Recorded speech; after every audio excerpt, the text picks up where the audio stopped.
우리가요, 이렇게 삶을 살다 보면요, 저 사람 너무 악하다. 어떻게 저럴 수가 있을까. 그런 사람들을 뭐 뉴스나 아니면 뭐 사람들의 이야기를 통해서 그렇게 보게 되는 경우들이 있잖아요. 그러면 진짜 악하다, 너무 악하다. 또 우리가 알고 있는 사람 중에 다른 사람을 힘들고 아프게 하고 배신하고 사기를 친다거나 빼앗아 간다거나 뭐 그런 사람들을 보면서 마음에 화가 나고 또 억울한 마음이 들고 그런 아주 힘든 마음이 든단 말이에요.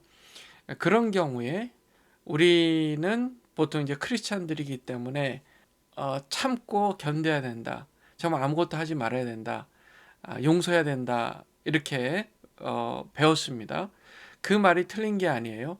그런데 용서를 그러면 어떻게 해야 되고 우리가 어떻게 가만히 있을 수가 있는지 우리 스스로의 능력과 힘으로는 안 된다는 거예요. 그 얘기를 오늘 시편 말씀, 시편 기자가 보여주는데요. 그 어떻게 하면 되는지 그 방법을 알려줘요. 악한 자들에게 대해서 어떻게 하는지 결론부터 말하면요. 악한 자들, 화가 나는 사람들, 나에게 해코지를 하는 한 사람들, 그런 사람들에 대해서는요. 그냥 하나님께 다 올려드리는 거예요. 하나님, 저 진짜 기분 나쁩니다. 정말 화가 납니다. 저를 이렇게 배신했습니다. 저를 이렇게 마음을 아프게 했습니다. 하나님, 어떻게 저 사람이 저럴 수가 있습니까? 뭐 내가 당한 일이 아니더라도 다른 사람이 당한 경우에 그것도 마찬가지입니다. 화가 날 수 있잖아요. 우리가 의협심이라는 게 있고 또 의로운 분노라는 게 있잖아요. 그러니까 악한 것을 보면 우리 참지 못하는 거예요. 하나님의 형상이 우리 안에 있기 때문에 악한 것, 억울한 것, 불공평한 것 그런 것에 대해서 화가 날 수밖에 없어요. 그럴 때 하나님께 다 맡기라는 거예요. 솔직하게. 우리는 그런 마음이 있어요. 하나님께 어떻게 이런 것까지 얘기할 수 있을까? 화납니다. 하나님 어떻게 저럴 수가 있습니까? 막 욕하고 싶은 거를 참아야 된다고 생각하잖아요. 아니에요. 하나님은 이미 아세요. 우리 마음속에 있는 그 억울함과 분노를 다 아세요. 그러니까 하나님께 기도하는 거예요. 하나님 어떻게 저 인간 저럴 수가 있습니까? 막 욕하는 거예요. 거룩하신 하나님 앞에 어떻게 그 사람에 대해서 욕을 할 수 있습니까? 할 수 있어요. 시편 기자는요. 하나님 앞에 정말 정직하고 완전히 적나라하게 자기 마음을 쏟아내었어요. 그 내용이 시편 92편에 나오는데요. 7절 말씀을 보면요. 악인들은 풀같이 자라고 악을 행하는 자들은 다 흥황할지라도 영원히 멸망할 것이다. 라고 얘기해요. 그러면서 하나님은 영원토록 지존하십니다. 라고 얘기를 하는 거예요. 우리가요.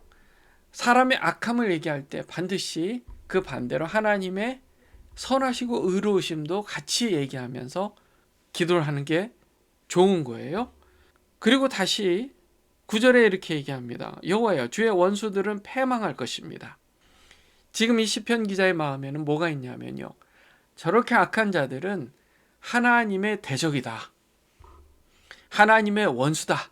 라는 그런 마음이 있는 거예요. 그러니까 하나님께 얘기하는 거예요. 하나님 어떻게 저렇게 저럴 수가 있어요.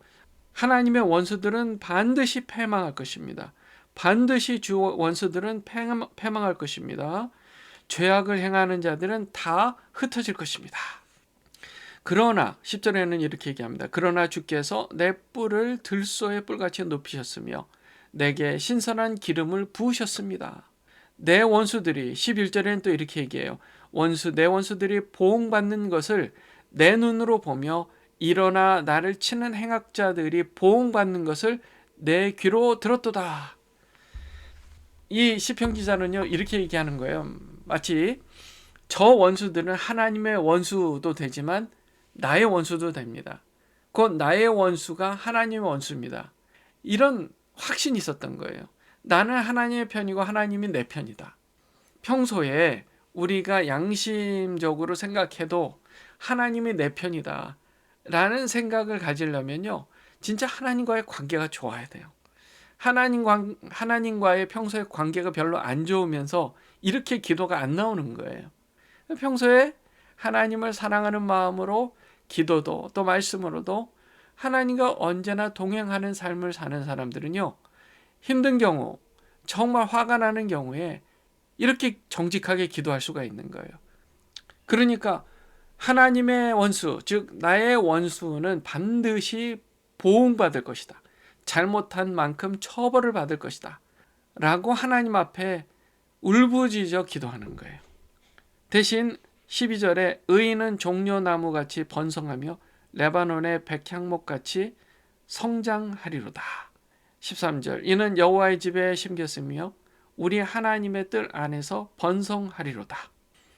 14절 그는 늙어서도 여전히 결실하며 진액이 풍족하고 빛이 청청하니 15절 여호와의 정직하심과 나의 바위 되심과 그에게는 불의가 없음이 선포되리로다.